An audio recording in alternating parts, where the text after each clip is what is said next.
ஓம் காளி தேவியே போற்றி போற்றி. ஓம் மகா காளியே போற்றி போற்றி.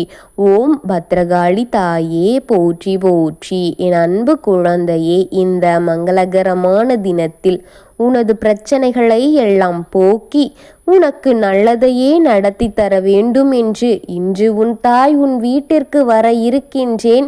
என்னை அவமதித்து விடாமல் உடனே இதை பார்த்து என்னை அழை என் குழந்தையே. நான் காத்திருக்கின்றேன் என் தங்கமே, என் அன்பு குழந்தையே, என் அன்பு செல்வமே. என்ன நினைத்து என்ன யோசித்து கொண்டிருக்கின்றாய் என்பதை பற்றி நினைக்கின்றாயா? இதனை பற்றி நினைக்கிறாயா? உனக்கு என்ன என்று கேட்டுக்கொண்டே இருக்கின்றேனே இந்த தாய், உன்னுடைய தெருமுனையை ஏன் பார்த்து கொண்டிருக்கின்றாய்? வருமா வராதா என்று யோசித்து கொண்டே இருக்கின்றாயே. யோசித்து யோசித்து உன் தலையே வெடித்து போகும் அளவிற்கு ஆகிவிட்டதே என் பிள்ளையே. அளவிற்கு அதிகமாக வேதனைப்படாதே என்று கூறினாலும் நீ எங்கே கேட்கிறாய்? நீ வேதனைப்பட்டு மட்டும்தானே இங்கு எல்லாம் சரியாகிவிடுமா? என் தங்கமே, நீ வேதனைப்படுவதால் இங்கு எதுவும் சரியாக போவதில்லை என்று நீ யோசித்து பார்த்தால் நடந்தது அனைத்தும் உனக்கே புரியும். நடக்க போவது அனைத்தும் நடந்தே தீரும் என் தங்கமே. அது நல்லதாக நடக்க வேண்டும் என்று என்னிடத்தில் அனைத்தையும் ஒப்படைத்து விடு.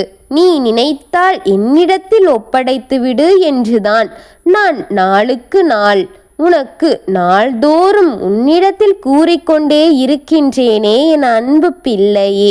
மிகவும் முக்கியமான காரியத்தோடு உன்னை தேடி வந்திருக்கின்றேன். மிக முக்கியமான ஒரு விருந்தாளி உன் வீட்டிற்கு வாசலில் நின்று கொண்டிருக்கின்றார். இதை முழுமையாக கேட்டால் மட்டும்தான் அவர் உன் வீட்டிற்குள் வந்து இன்று உனக்கு நடக்க இருக்கும் ஒரு தவறான காரியத்தை தடுத்து நடக்க வேண்டாம் என்று அவர் காத்திருக்கும் ஒரு நல்ல காரியத்தை நடத்தி கொடுப்பார் என்று உனக்கு வாக்கு கொடுக்க காத்திருக்கும் அந்த சுடுகாட்டு காளி தேவியை உன் வீட்டிற்குள் அழைத்துவிடு என் கண்மணியே, என் அன்பு குழந்தையே.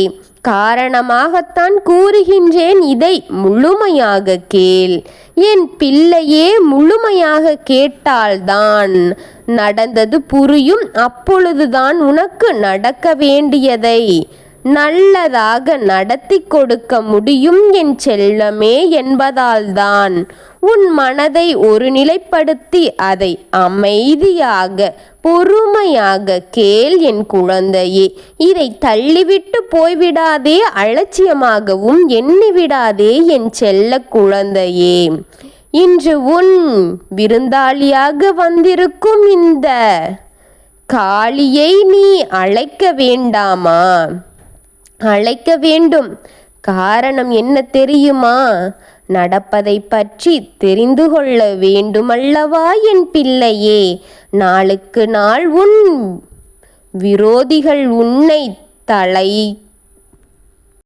தலை தூக்க விடாமல் உன்னை முடக்கி போட வேண்டும் என்று காத்திருக்கும் அந்த முடக்கும் காரியங்கள் நடந்துவிட்டால் உன்னால் தலை தூக்க முடியாது என் தங்கமே. உன் கை கால்களை இந்த பூமியின் மீது வைக்கவும் முடியாமல் அப்படிப்பட்ட காரியத்தை இன்று மிக பெரிய ஒரு சூழ்நிலையில் நடத்தி இருக்கிறார்கள் பிள்ளையே. அந்த சூழ்நிலை மட்டும்தான் உனக்கு நடத்தக்கூடாது என்பதால் தான் இன்று இந்த வாக்கை உன் செவிகளில் போட்டுவிட வேண்டும் என்று வந்திருக்கின்றேன் என் பிள்ளையே. உறவுகளை பற்றி நிறையாக நான் உன்னிடத்தில் நிறைய முறை சொல்லிக்கொண்டேதான் இருக்கின்றேன். ஒவ்வொரு முறை ஏற்கின்றாய், ஒவ்வொரு முறை மறுக்கின்றார். நானும் உனக்கு கூறிக்கொண்டேதான் இருக்கின்றேன். அதுபோலத்தான் இன்று ஒருவரை பற்றி உன்னிடத்தில் பேச வேண்டும் என்று உன் வீட்டை சுற்றி இருக்கும் உன் வீட்டுக்கு அருகில் இருப்பவர்களை பற்றியும் உன்னிடத்தில் பேச வேண்டும் என் கண்மணியே. மிகவும் மோசமான குணத்தை கொண்டு உன்னை அழிப்பதற்கு என்ன வழி என்று என் மீது பொறாமை எண்ணங்களை கொண்டு உன் மீது பொல்லாப்பு கண்களை வைத்து உன்னையே பார்த்து கொண்டு உன் வீட்டிற்குள் என்ன நடந்து கொண்டிருக்கின்றது என்பதையும் பற்றியும் உன் வீட்டிற்குள் இருந்து ஏதாவது சத்தம் வந்தால் ஓடோடி வந்து நின்று அது என்ன என்று கேட்பதாகட்டும், அனைத்தையும் கேட்டுக்கொண்டிருக்கிறது. நீ நடந்து சென்றால் உனக்கு பின்னால் மேலிருந்து கீழ் பார்த்து உச்சந்தலையிலிருந்து உள்ளங்கால் வரை உன்னை உற்று நோக்கி நீ என்ன செய்கிறாய், எதை உடுத்தி இருக்கிறாய், எப்படி உன் காரியங்களை நகர்த்தி கொண்டிருக்கின்றாய், எங்கே போகிறாய், எதற்காக போகிறாய், எதற்காக எங்கெங்கு சென்று கொண்டிருக்கின்றாய் என்று அணுவணுவாக உன்னை பற்றி தெரிந்து கொள்ள உன் பக்கத்து வீட்டில் இருப்பவர்களை பற்றி தான் இன்று நான் உன்னிடத்தில் சொல்லப் போகின்றேன். என் தங்கமே, உன்னை நோட்டம் மொண்டு கொண்டிருக்கும் அந்த கண்களை பற்றி தான் உன்னிடத்தில் பேச வந்தேன். ஒரு பொதுவான இடத்தில் உனக்கு முக்கியமான நெருக்கமான உறவு உன் அருகில் இருப்பவர்கள் சந்தித்து உன்னை பற்றி பேசு, கலந்து ஆராய்ந்து அவர்கள் இருவரும் கைகோர்த்து கொண்டிருக்கிறார்கள் பிள்ளையே. எதற்கு என்று நீ நினைக்கிறாய்? நல்லதுக்கா, இல்லை உன்னை பற்றி அக்கறையிலா? நிச்சயம் அதுவெல்லாம் கிடையாது என் தங்கமே. என்ன எதற்கு என்பதை நான் கூறுகின்றேன். நீ பொறுமையாக இதை கேட்டு தெரிந்து கொள் என் குழந்தையே. இதனால்தான் என்ன விபரீதம் நடக்கப் போகிறது தாயே என்பதை பற்றி சொல்கிறீர்கள், தாயே எதை பற்றி கூறுகிறீர்கள் என்று நீ குழப்பத்தில் நிற்கின்றாயா என் தங்கமே? உன்னை நன்றாக வாழ வைக்க வேண்டும் என்றும் உனக்கு உதவிகள் செய்ய வேண்டும் என்றும் நீ சுகமாக வாழ்வதற்கு என்ன செய்ய வேண்டும் என்றும் அவர்கள் கலந்தாராயவில்லை என் பிள்ளையே.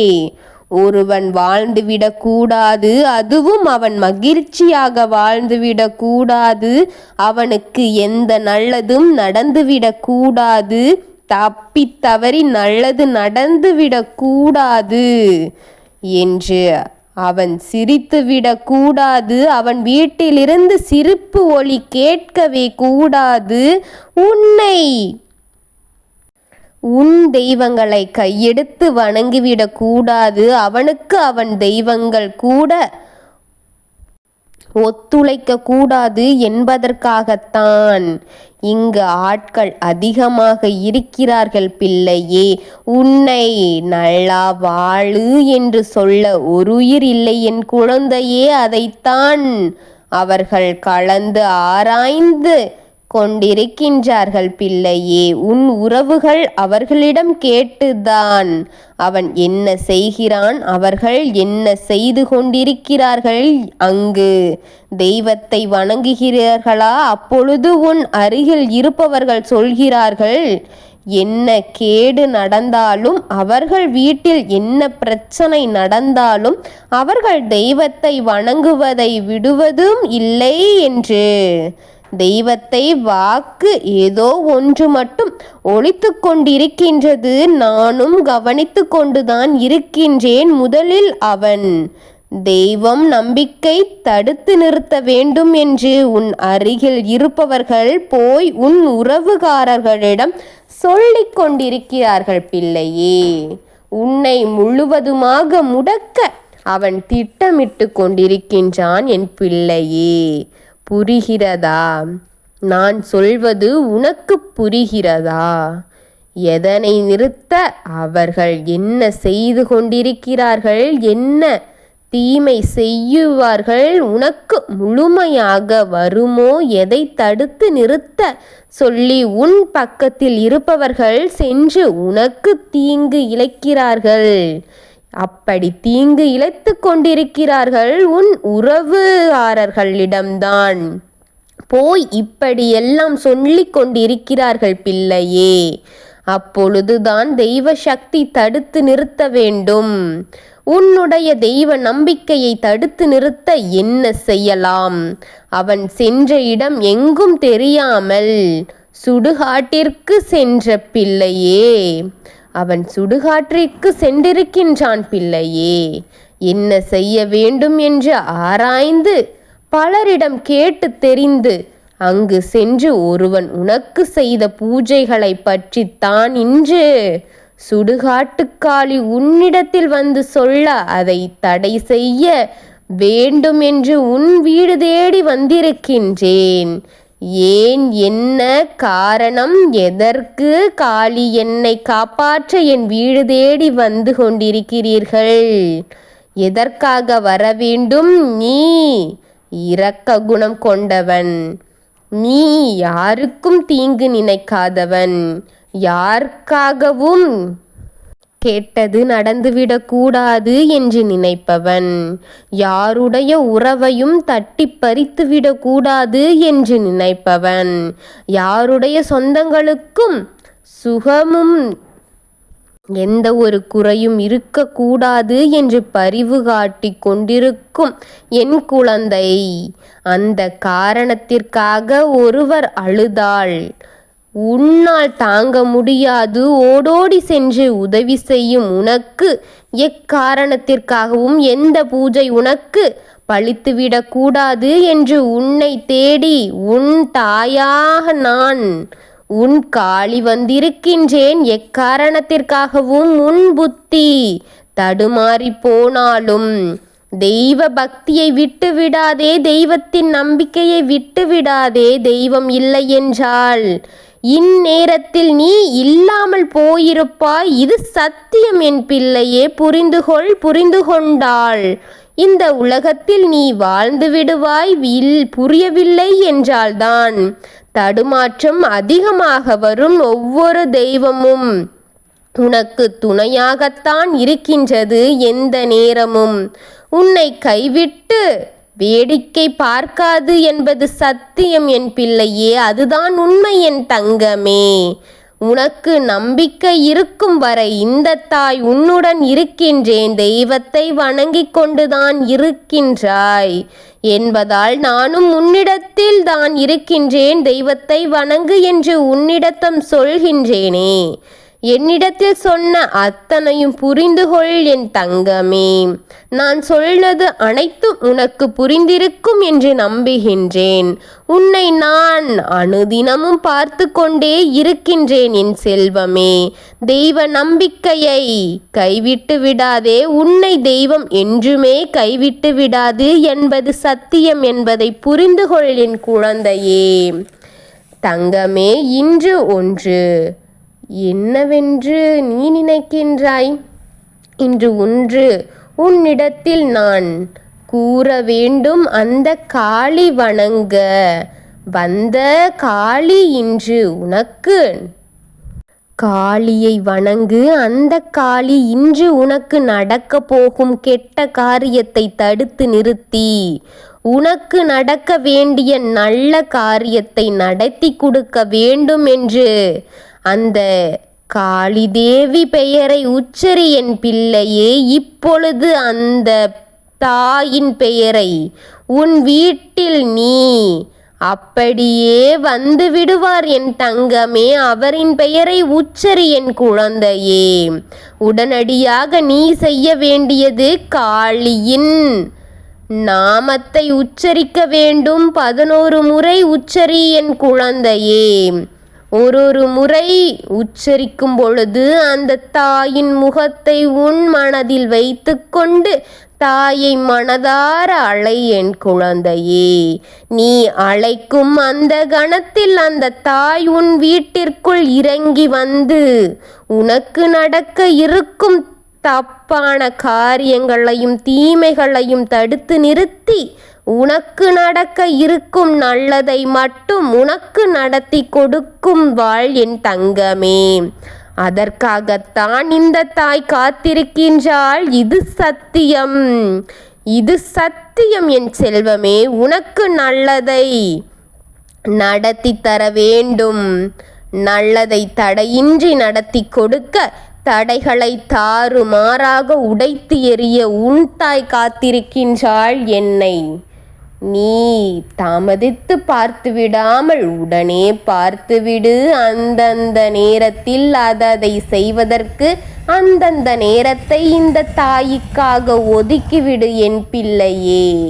நான் இருப்பதால் தான் நீ இருக்கின்றாய் என்று நம்பிக்கை உனக்கு இருந்தால் என்னை இனியாவது அவமதித்து விடாமல் உடனே கேட்டுவிடு என் குழந்தையே. நான் உன்னோடு இருப்பேன். ஓம் காளி தேவியே போற்றி போற்றி. ஓம் மகா காளியே போற்றி போற்றி. ஓம் பத்ரகாளி தாயே போற்றி போற்றி. வாழ்க வளமுடன்.